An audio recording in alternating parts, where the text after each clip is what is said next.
Hey everyone, in this quick tutorial, we learn how to convert angles from degrees to radians using JavaScript. This is super helpful when working with canvas, geometry, or trigonometry in code. Let's dive into how to implement this using just one formula.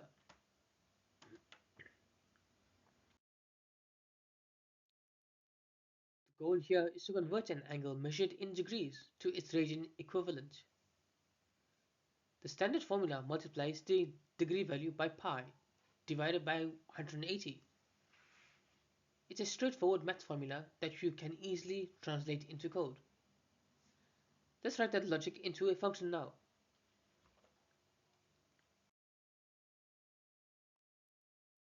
Here's the code in just a few lines. We store pi from mathpi, then multiply it with the degree input divided by 180. This will give us the radian equivalent every time. Now, let's walk through how the math works out.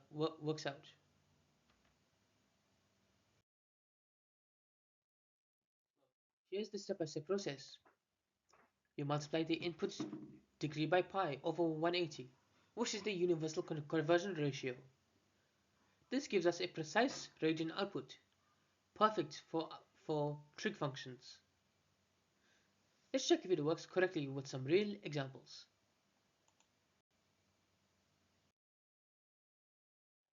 We tested the function with a few classic angles. As you can see, 180 gives us exactly pi, which confirms the conversion is spot on. This is reliable for anything from game development to plotting graphs. So, how does this apply outside of testing?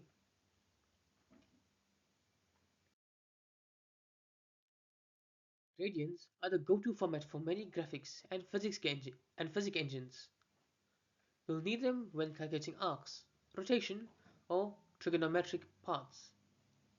Understanding this conversion helps avoid bugs and makes your math accurate.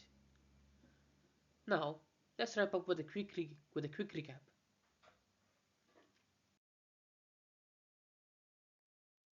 And that's it for converting degrees into radians. We've kept it simple. We've used MathPy and applied the universal formula. This is a great trick for developers working with angles, visuals, or physics. Thanks for tuning in, and see you in the next JavaScript lesson. Thank you for watching. If you enjoyed this video, please make sure to like, share, and subscribe for more JavaScript tutorials. I'll see you in the next one.